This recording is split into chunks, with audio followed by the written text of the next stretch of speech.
Welcome back to Duckman Cycles and VW Garage. I'm your host, the Duckman. And we're back today with my 1956 Volkswagen Beetle, also known as Eleanor. And she's behind me right over here, pushed out of the garage. I'm actually trying to sweep out the floor in the garage here a little bit and pick up some tools that have just gotten dropped and kicked all over the floor. I've been a little lazy about picking stuff up. I've been focusing more on getting this car done and not so much cleaning up, so things have really slipped. Things have really slipped. So I try to get some things back together and get some more tools fixed up. And I thought that one tool day a couple days ago where I upgraded my compressor hose was going to be the last time for that, but no, there's actually a lot more need to be fixed. Like the wheel on my welding cart broke, so I replaced it with a radio flyer wheel. They had a smashed up, old worn out, beat up radio flyer that came with a Volkswagen engine that I bought. And let's just say it's not meant for holding up a Volkswagen engine. So I think the wheels, which are incredibly sturdy, are going to hold the welding cart just fine.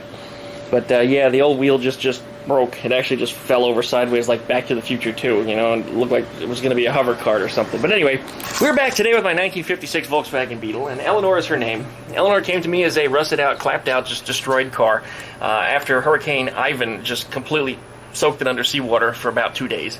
Fast forward 10 years, it was left out in somebody's yard just to rot when I finally got a hold of it. I brought it home and it literally collapsed right in the middle. Yeah, she broke right in the middle. Heater channels were gone, floor panels were gone, and the tunnel isn't doing so well either. But as soon as I unbolted the steering column, the nose went up in the air and the doors fell down and hit the ground. It was pretty damn bad. So I started to put the car back together the best I could with whatever parts I had, and I included some later model Beetle parts as well as a lot of parts from old stoves and washing machines, and there's about 3 of those went into building this car. So I fabricated a lot of things and I did the best I could to make it look like it was original, but I knew I wasn't going to get the car straight, so I didn't try to. Instead, she got a roof job. We're back with that car today, and I got to do a little bit more welding to the interior of it. The chassis is just about done. Earlier today, I was doing a little bit more fitment of the brake lines that are on here. You see that brake line has gone through there. I haven't finished forming it yet. I've got the front brake lines also all figured out the way I want to have them in there. So they look nice and organized.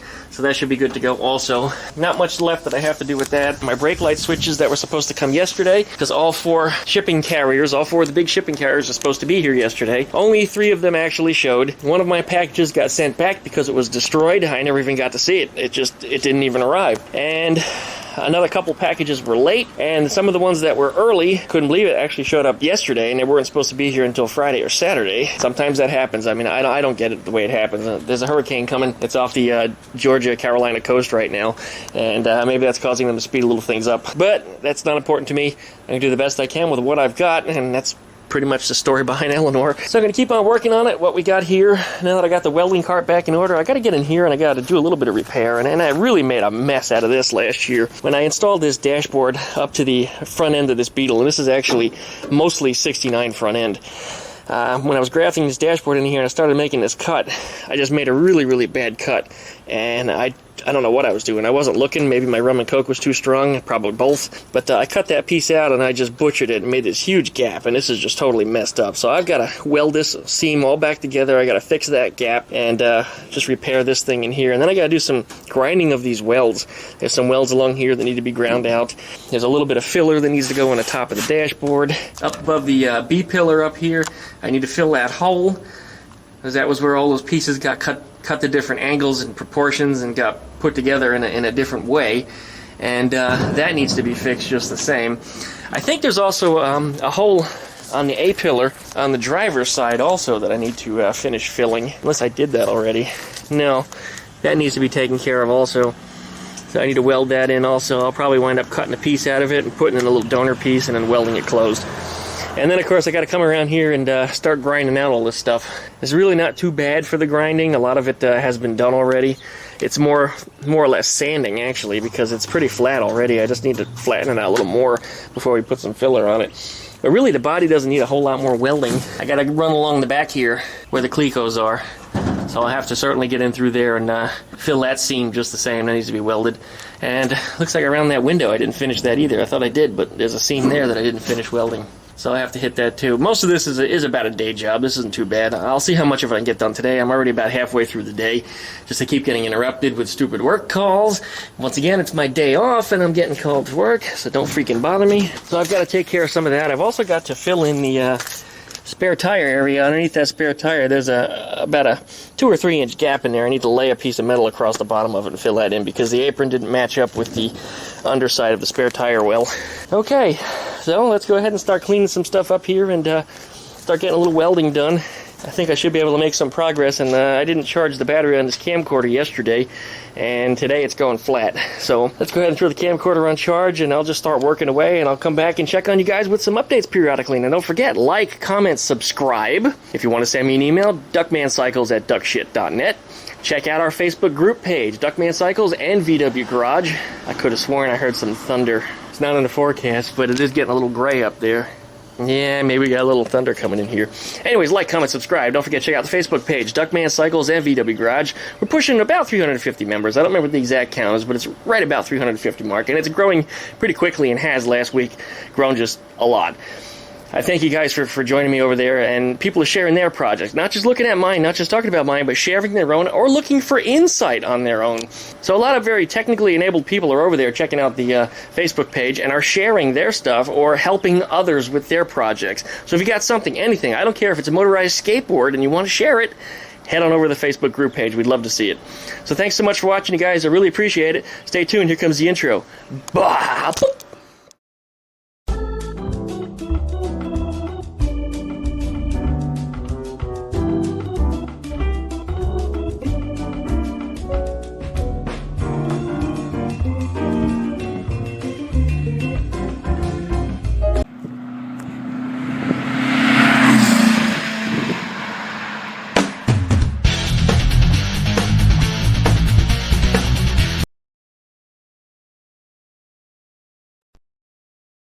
Alright, well what we're going to do today is we're going to start drilling the holes in the dashboard for where the 1970s rubber crash pad mounts on the dashboard, so that way I get that nice poofy vinyl feeling dashboard in case I hit my head on it. I always thought that the later model Beetle dashboards looked a lot nicer. I fool you. No way in hell I'm going to put that on here. Now, not after all this much work to put a vintage dashboard in it to go with this 1970s crash pad. I don't think so. Anyway, what I do like to note is that I did get an ashtray this summer at a car show over in Jacksonville. I saw it in a tray for 30 bucks. And I don't usually like to give away prices, but 30 bucks is just absolutely ridiculous because typically when you find these on like the Samba, they're usually between $70 and $100. And this one, as you're looking at it, it's got really just minimal rust on it. It's got just some surface rust. Even the original paint on it was still good, but of course it's not going to match anything that I have anyway. So the paint is only temporary on there, but nonetheless, every hole in the dashboard is now filled except for the radio hole. But I'm probably not going to put a radio in here anyway. I'll do something else with the radio. I don't know what. But I'll put a control panel in here, I think, and make it look vintage. Something from the era. Or maybe even a little earlier than the era with a bunch of switches and shit on it for turning on lights and accessories and all kinds of stuff like that. I think that'll look really cool, and I'll try to make it look like it's a piece of art deco from the 1930s or 40s, you know. I'll try to make it look like it's something that actually somebody put a little effort into rather than just, you know, slapping some shit together like they did in the later or even modern cars where they're just not as elegant, I guess is the best way to put it. And don't get me wrong, there are some modern cars that are really, really nice, but they just don't look like the old vintage ones do. They just don't have the same appeal. Anyway, I just heard my phone going off. It's that was the business phone. Somebody's sending me some kind of high priority email because they probably need some kind of stupid garbage, so let's go find out what they're up to. Oh man, guess what time it is? Had to call for a little celebration. This area here on the A-pillar where the dash meets up to the door hinge area and all that crap, this was to me an eyesore, and this was something I was highly ashamed of, where I had made that terrible cut that came down this way instead of running along where the two panels meet. Because what you do in this case, and I've mentioned this before, but if you're new to the channel, I take the two panels and I lay them together so they're overlapped, and then I tack them together in a couple places, and then I run the saw through both panels. And then when you peel off the piece from the inside and the outside, the panels are exactly mated up. And then you can run your weld right down that seam, and you get a perfect weld every time. But what I had done is I had just cut so crooked, I just missed the inside panel and had this huge flapper hanging off, and I stopped because I knew I was going to have to weld that flap back in and then straighten out the cut. And that's exactly what I did. I ran a weld down here, and then I ran a weld around it, and then just removed the excess. Glove box doesn't want to close right. I think the hinge is broken on it, so I'm going to have to look into that. But this is no longer something that I'm ashamed of. I'm actually rather proud of it at this point. The contours on it are damn near perfect. There's a little bubble right here that I think I can just gently tap in with a body hammer. And I don't think it's the weld, I just think it's a little bit of a fold in the metal. Popped out a little more vertically this way than I wanted it to, but those are minor details that people probably wouldn't even notice or see, but I built it, I noticed it, it's going to be fixed. But this is all now perfect, it's smooth. A little tiny bit in here still needs to be sanded down to flatten out that weld just a little bit more. Very minimal filler is required on this. This actually turned out quite nice. A couple little pinholes, there's one there. I think I'll just come over here with the welder just one time. I also got one there. This came out good, no trouble there. And then all the way across the top of the dash, I had already ground that down last year, so I'm quite satisfied with that. But a real thin layer of skim filler across that and a light sanding, and that's done. Okay, I got that done. I'm going to attack the other side in the same area there. I was using a Harbor Freight branded welder about 2 years ago when I was starting to work on this stuff, and well, the welds are pretty shitty because there's only two things that you have on it. It has a wire feed adjustment and it has a high-low, and it seems like even in the low setting it was always too high, and the high setting was never high enough when you wanted to weld something that was actually thicker. So anyway, it really made a mess out of things, but honestly, this car was put together with a lot of Harbor Freight welding. This was all Harbor Freight along here, but on the other side is when I got my Lincoln welder, and I only did a couple welds with the Lincoln welder before I made it to the car show, and this was one of them. And running my hand across this, I mean, it is so flat. I didn't even have to hit it with a grinder, I just sanded it because there was so little weld sticking up on it. So the weld was a tremendous difference in quality. Amazing how green this has turned. There's actually like a residue on it that's coming off, so I'm going to have to clean that up. Did that just to stop it from rusting, but here's an area where I didn't hit the phosphoric acid. This is that hole that I need to fix. I had a million different cuts going on in here and ended up making a mess out of that, so I got to patch that. And this is a Harbor Freight weld that looks like crap. And like I said, this is an area where the phosphoric acid didn't make it, so you can see the surface rust on it. Otherwise, everywhere else on the car I had coated with that phosphoric acid, except for a couple little places I forgot. Otherwise, everything else did not rust. Everything's been exposed to the elements without sitting outside in direct rainstorm. Well, that's not true. It actually got rained on a couple times. But yeah, no severe rust. I mean, this is all bare metal up through here, and it did not rust. And I smell somebody grilling. I absolutely love the smell of barbecue, but I have this problem where I'm allergic to smoke. So even though it smells good, I still get sick from it. Oh, even if you gave me a cheeseburger or a hot dog, I still wouldn't feel any better. All right, so we're going to attack this area over here and patch up this hole. I also welded in this area over on that side because I realized there was a seam there that I did not. When I cut this pillar out, I actually didn't remove the entire pillar. This is a donor pillar, actually, with filler from the 56, and the window is actually from the 56. Piece of the roof is actually donor here too. But anyway, what I had done to bring this pillar down is I cut this way. Most people say, well, you should have just folded it. Well, I did, but I folded it right here using that as the fulcrum, and in this here I cut out about 1/8 of an inch. So that caused a gap to close when I folded it over. And I don't know what the actual angle was of it. I mentioned that in an earlier video. But I folded the pillar over until it met the door. Because, of course, the door has no fill in it. It's actually one solid 56 Beetle door. And in order to make the door close when you chop it down, is you had to move the pillar forward. So I just moved this until it hit the door. And then just made the gap work all the way down. And that turned out quite nice. Okay, a little more cutting and welding. Let's see how much progress we can get on here. It's getting kind of late. It's almost 5 o'clock already. Amazing just how long your day gets soaked up when all you're doing is cleaning up around the garage and picking up tools and stuff. All right, thanks you guys for watching. Back to the regular scheduled program. All right, that is looking much better also. No longer is there as many holes as there is weld.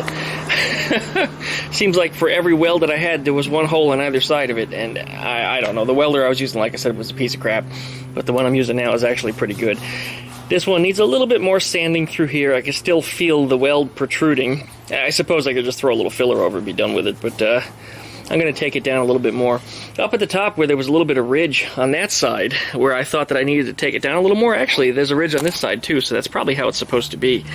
So I don't think I'm going to take that down a whole lot more on this side or even worry about it over there. So I was wrong. And that doesn't happen very often.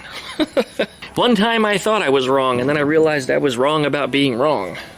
Anyways, I went ahead and I got up here and hit a couple of pock marks. Where there was a couple of pinholes here and there. I welded in here, up here, a couple pinholes. Found a pinhole up in there, over here. Here's a couple that I missed, so I'll be hitting those too. But I think we're gonna wrap this up. I'm getting a little bit tired.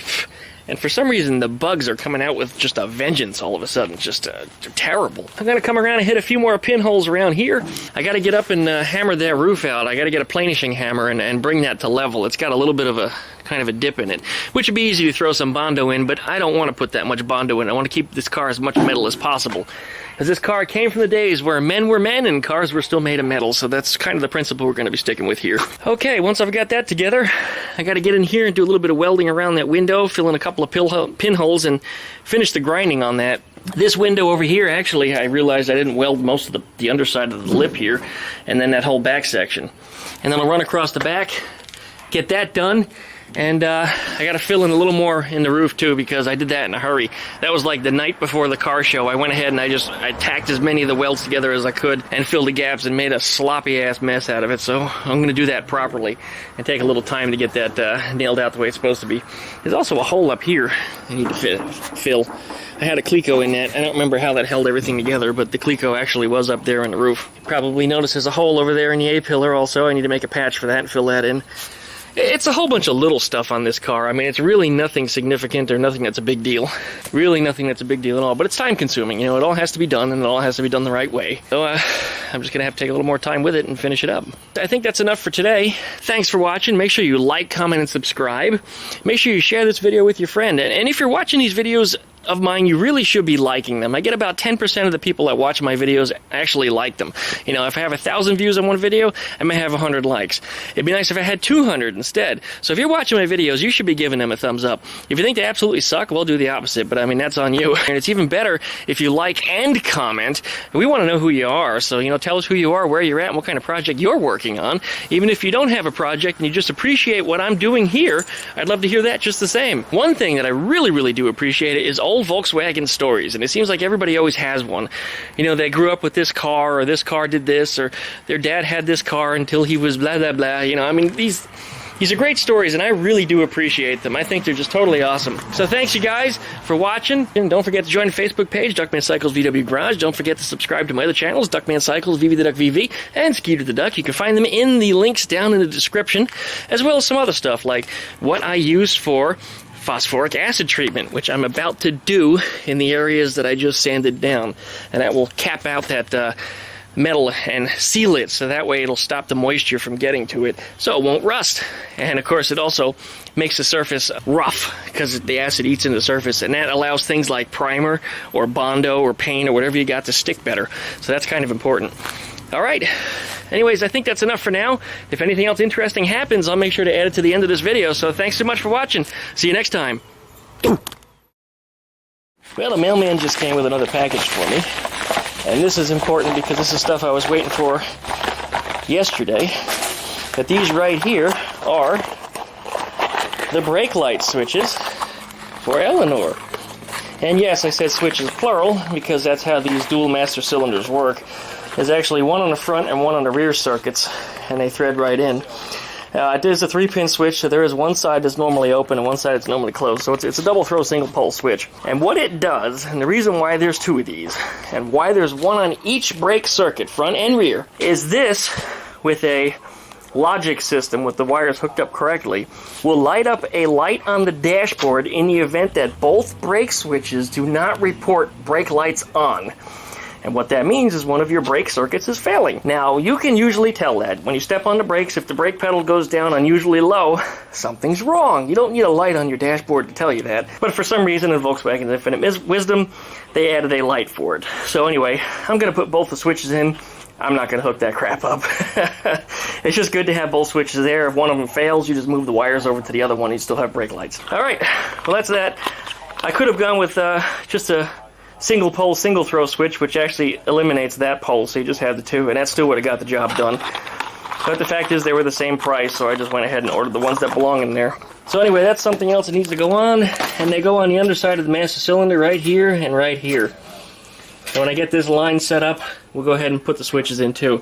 It looks like they're going to need a little bit of Teflon tape on them, because sometimes these ship with sealer already affixed to the threads, but these don't have that for whatever reason, so I need a little bit of Teflon tape. I got to hit the hardware store for it because I used it up 2 weeks ago when I did all of my compressor hose fittings and I upgraded all that. I used up all of my Teflon tape. The very last fitting used the very last piece of tape. I couldn't believe it myself, but yep, that's the way it is. Yep, so that's my brake system. That's it. This is Eleanor, and we're done for the day. We are done for the day. Thanks so much for watching.